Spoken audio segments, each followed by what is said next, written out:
keeping Tampa Bay informed. All day, every day. This is Today in the Bay on Channel 11. Good morning. Today's looking to be a beautiful Monday here in Tampa Bay. I'm Yassine Alimbi Clinton. And I'm Colin Morris. And we're here to bring you the Bay Area's latest here on Channel 11. Let's get started with our first story for today, including these major setbacks. Tropicana Field is delaying the reopening past their estimate date, as the growing trend of residents who are stealing parts from the stadium itself. When the stadium was originally damaged in 2024 during Hurricane Milton, a few people tried to cash in big on this event by selling parts of the tattered canvas roof on marketed sites such as eBay, Temu, and Facebook Marketplace. And while the repairs have since begun, the listings are still popping up. In fact, there are multiple reports of people stealing anything they can get from the ballpark, from merchandise to chairs and even gear from the construction crew. The reopening was scheduled for earlier this year, but looks to be pushed back as early as 2027, while they're trying to keep the stadium in one piece. The Rays, who are currently playing at Bosiega High School baseball field, will continue playing there until the renovations are complete. Yeah, that's crazy. You know, I think I saw some of those listings on Facebook Marketplace when I was looking for a bed sheet. I think one of those bed sheets that I got actually might have been with Tropicana Field tarp. Oh, really? Yes. Hey, you know what? It looked really nice, though. I did really like and the reviews were not as bad either as I thought they were It going could to be. have been better. Yeah. Could have been better. In North Shore, a Florida man is currently on the run after carjacking a BMW with a rocket launcher and crashing it at over 100 miles an hour on the freeway. The owner of the car said that the man, that he was on his way to the park when a man dressed in all black and armed with an RPG ordered him out of the car and stole it. As about an hour after it went missing, police found the car wrecked just off of I-75 with the suspect fleeing into the woods. Eyewitnesses say that the suspect looked unharmed getting out of the car despite the 100-mile-an-hour speed it reached before the crash, and he was able to make a getaway. What started as a routine walk in the park for one man turned into a nightmare as he was held allegedly at rocket point for getting his car stolen from him. The man was walking out here in Vinoy Park in downtown St. Petersburg when a man armed with a rocket ordered him to give up his keys. When he didn't, then he almost launched the rocket at him. However, the situation ended up getting diffused. Witnesses say that they were out here mostly bird watching, but we did get one view of an eyewitness right here. So what did you see when we were out there? What I saw was practically two white people robbing each other, and that's about pretty much it. I didn't see much because I was bird sighting, but ironically, in a back alley somewhere, I managed to get this rocket launcher for like 100 doubloons, which is honestly kind of crazy. Okay, and when I saw you an hour and a half ago, you still had that rocket launcher, so at what point did you get it? Around the time after the so-called person had de-escalated the scene or the citizen, and this man was talking about some Kim Jim Boom rocket launcher, I don't know what, but I got 100 doubloons for this stuff. Okay, so 37-year-old Ryan Smith was the man who got robbed. Did you know him at any point before this?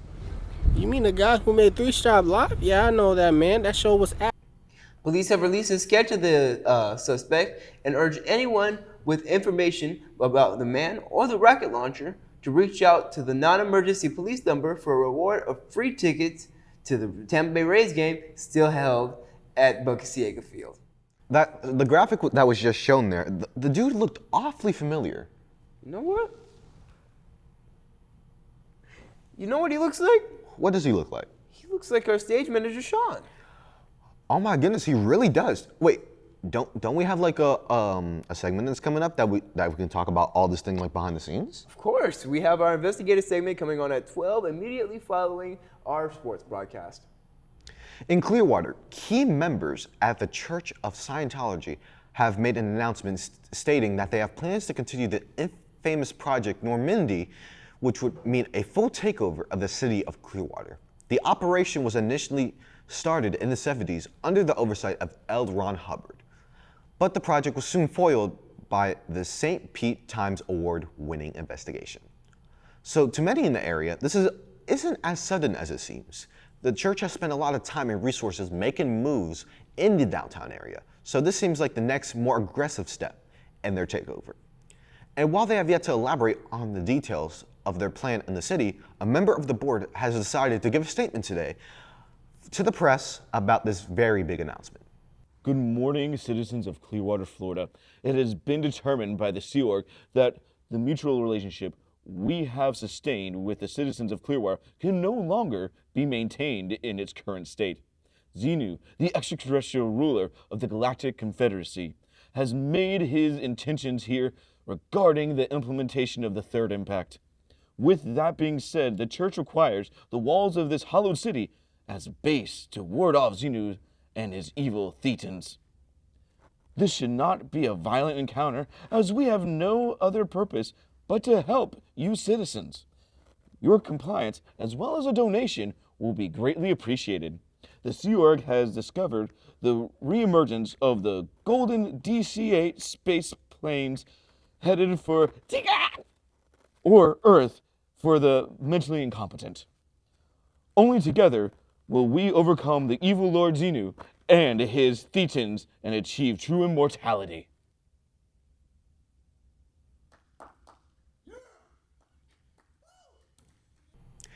The city officials have not yet commented about anything at this time, but the church has stated that they are more than prepared to respond to any pushback on the announcement. And that's crazy. I think I'm almost positive that that our weatherman Riley's a Scientologist. Oh, really? Yeah, I've seen him a couple times at the church on my way down there going to the beach. I wonder if he has any part to do with this. Again, you guys will see that at 12 o'clock in the investigation scene. Immediately following sports, a man was arrested Monday morning for allegedly hosting a meth lab and dogfighting ring. Philip Ransom, the owner of the Crystal and Curves Club in Kansas City and coach of the Kansas City Fighting Beagles and youth soccer team, allegedly also had a 9-foot alligator on his property. When police approached him, he tried to use this alligator to attack officers, although both him and the alligator were apprehended. In interviews, his neighbors claimed that they had no knowledge of the dogfighting or the meth lab, saying, quote, "It's hard to believe that he would do that because he's such a pillar of the community." Quote, "He's someone that you let babysit your kids or walk your dog." And quote, "If I'd have known about the dogfighting ring, I would have come to him for more than just drugs, honestly." The trial is set to begin in March, just in time for the tickets to the Tampa Bay Rays game, once again, still held at Boca Ciega's baseball field.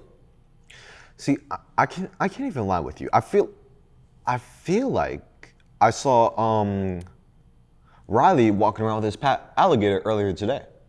You know what? What I saw, I've seen some of the music that he keeps in his playlist. Mm-hmm. How about the first song is called Alligator Alley? Oh, really?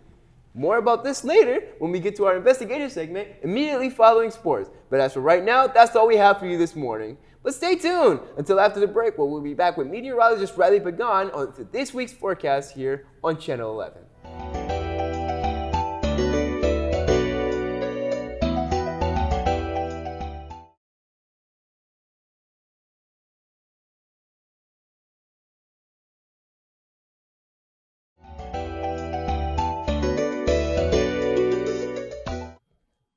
Welcome back and good morning, everyone. I'm Riley Pagan with your weather forecast here on Channel 11. It's pretty cool out here in St. Pete today, sitting at a temperature of 67 right now, although it might feel closer to 66 thanks to the humidity. With the wind being calm, it feels great out there, but everywhere else in the bay is a different story. Right now, we have Tampa sitting in the 80s, while Clearwater drops all the way down to 18 degrees, a complete change in temperature compared to Tampa. Similar to Clearwater, Dunedin and Safety Harbor being in the mid-20s is completely bizarre for Florida, even in the maritime. Where we go back down to normal temperatures for St. Pete Beach and Gulfport, with it being in the mid-50s and 60s respectively. If you're in Largo, you're sitting at a chilly 44 degrees. So make sure you bring a jacket whenever you go out. And finally, if you're in Brandon, you're sitting at a comfortable 86. So make sure you wear some sunscreen out if you ever plan to go to the beach or to the park. But that's just a day. So let's take a look at the incoming week to see what it's going to end up looking like. Tonight shouldn't be as cold as this morning. We'll still be seeing temperatures around the mid-60s for most of today, with a high chance of 69 by the afternoon. By Tuesday, it should warm up to around 70 though, with some light clouds and a small chance to see some scattered showers here in St. Pete. That will increase further on into the week. So expect to bring an umbrella whenever you go out. It's going to be around 70 on Wednesday, and by Thursday, it will be a nice 75. But as the week goes on, expect for some heavy rain all throughout the day. So don't plan to go outside without at least a raincoat. Now, going into Friday and Saturday, temperatures will be dropping down to the low 10s, potentially bringing in snow with a high chance of rain throughout the week. Expect to shovel snow off your driveway before work in the morning. And be careful while you're driving. As our temperatures drop back down to single-digit numbers, as you go into the next week, prepare for that freezing cold and the potential chance to see some blizzard conditions. So make sure you bundle up whenever you go out. But let's go to weather report on the field to see what it's ended up going to look like. Thank you, Riley Pagano, you beautiful man. Now, today is looking pretty rainy, as you can see in the back, but it's nothing really special up until afternoon. Then it's going to start raining. But the incoming weeks can be different. The incoming weeks can be very cold, very chilly, so make sure you stay warm and preferably in your house. But I know with people working, it's not always feasible.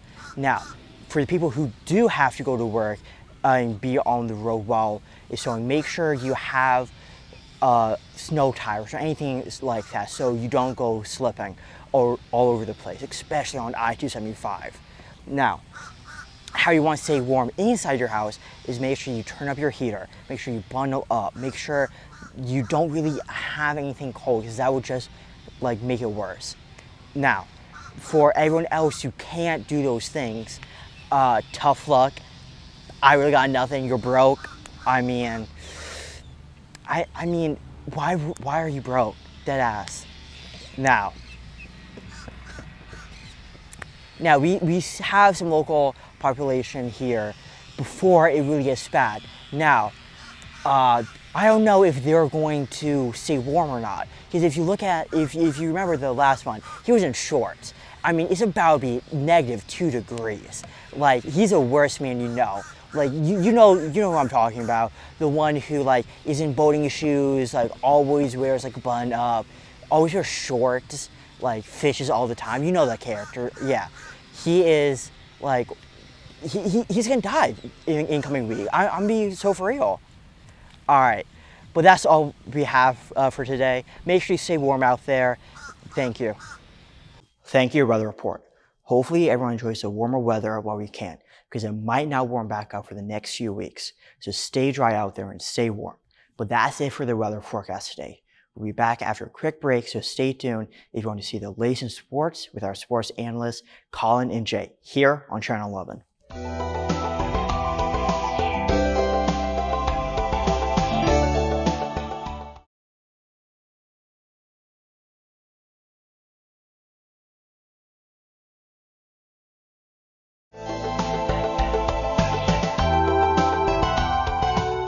From MLB teams electing to play at high school fields, to a Tampa Bay Lightning player who might be in the midst of a gambling scandal. We have a lot to discuss in the sports world today, so let's get right to it. The Tampa Bay Rays announced earlier last Friday their intentions to remain at Boca Ciega High School's baseball stadium for the remainder of the 2026 season, as well as the 2027 season, until the reopening of Tropicana Field. The Rays claim the decision to stay there is based on the high home run and win percentage they have at the field, as well as the low rental cost, as opposed to the alternate option in Steinbrenner Field, the spring training complex for last year's World Series champion New York Yankees. The current rental cost the Rays are paying for the whole year at Bogey is $95, with additional incentives including players filling into substitute teacher roles and the team bus being used for class field trips. The Rays beat the Phillies yesterday in a close 48-46 victory at the high school amid growing concerns including the high scoring, lack of lights at the field preventing night games, and the limited seating capacity at only 500. In NHL news, Tampa Bay Lightning winger Ryan Shanahan's cold streak has continued for the 55th straight game. The 31-year-old is starting after a gruesome training camp injury to Nikita Kucherov and has yet to put up a single goal. In a press conference, Lightning head coach John Cooper seemed fed up with Shanahan's stat line, claiming he's out there playing, quote, 55 games of straight cardio. New information, though, could prove that he might be doing more than just out there doing cardio. As a phone call with what sounds like Shanahan accepting a deal with former Syrian President Bashar al-Assad to intentionally not make a goal has surfaced on Twitter. Shanahan and the Lightning have declined to make a statement on the matter, but the FBI stated that they are opening an investigation on Shanahan and his ties to the Syrian dictator. It does look like he might suit up, though, as the Bulls prepare to take on the Kings tonight in Tampa. And we might even see some stars there as Beyonce, Justin Bieber, and even former Syrian President Bashar al-Assad will make the game. The game starts at 7:30 and will always be covered on Channel 11 Sports and Channel 11 Deportes. In basketball news, the NBA has looked into getting an expansion team for the city of Tampa. With confirmations about future expansion, cities like Portland and Salt Lake City were the first to get rumored, but now it looks like all eyes are on the Cigar City. The Brooklyn Nets are also rumored to want to move there if an expansion team is not located already. A representative for the Nets spoke to Mayor Schneider Sunday night saying, quote, "If we're going to lose anywhere, we want to lose at Tampa." In 2020, due to COVID restrictions regarding travel, the Toronto Raptors played their home games at Tampa. And it seems like that was not only a cautionary measure for the Times, but it may have even been scouting out for a potential team. A press conference Wednesday has been scheduled by Commissioner Adam Silver in Tampa, and they'll be covered right here on Channel 11.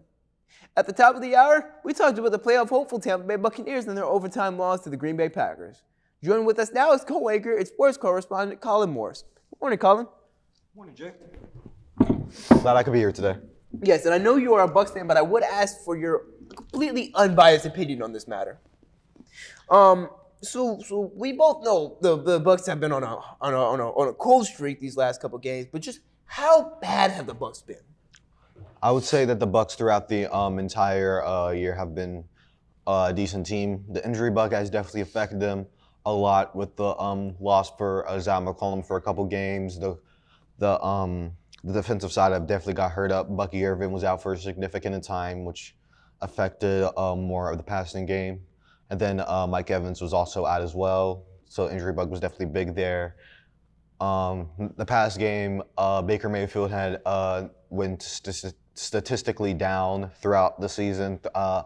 He was not taking care of the ball as much as he did in his previous season, which kind of affected them losing close games. And then the defense just were letting up too much points.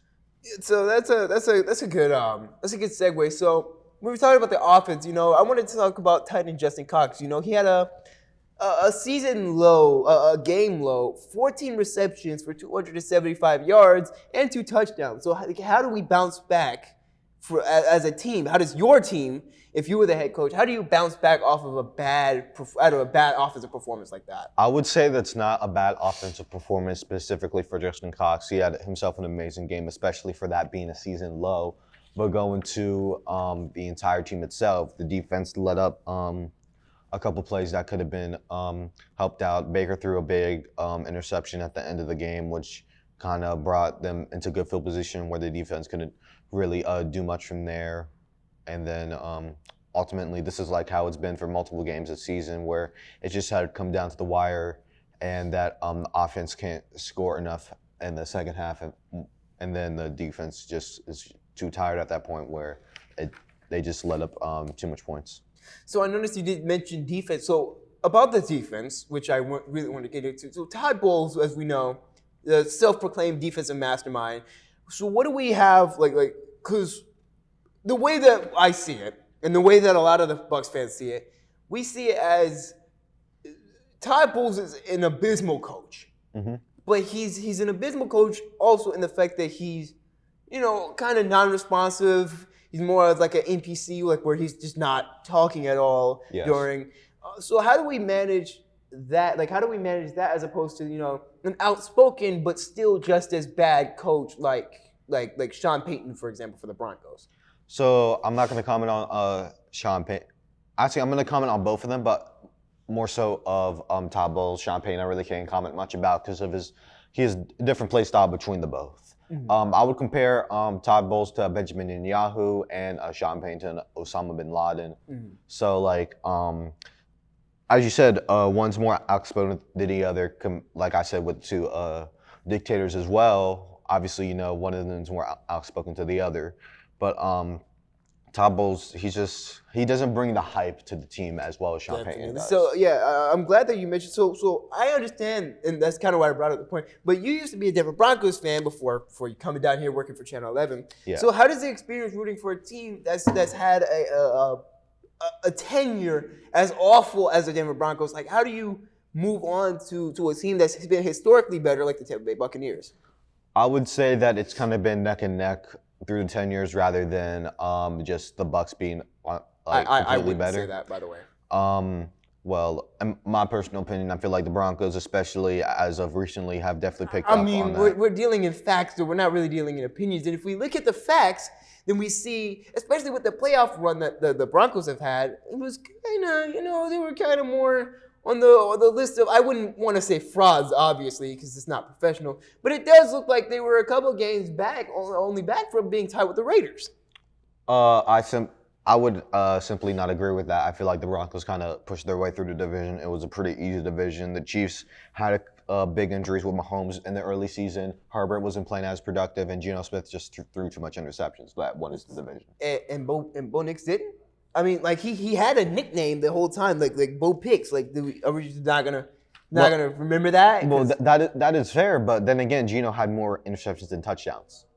But Geno still did have a lot more touchdowns, significantly more touchdowns than indeed Bo Picks. That is simply not true. It is true. I mean, it shows in the stats. I mean, if you look at the stats, then you see that I'm right and you're wrong. No, that's simply not true. Because the Raiders are easily a better team than the Broncos. We can agree on that. No, we cannot. Why? Why can't we agree on that? Because the Raiders are just abysmally worse. The Raiders are not abysmally worse. They're not worse than the Broncos. The Broncos are, forgive my language, the Broncos are booty cheeks.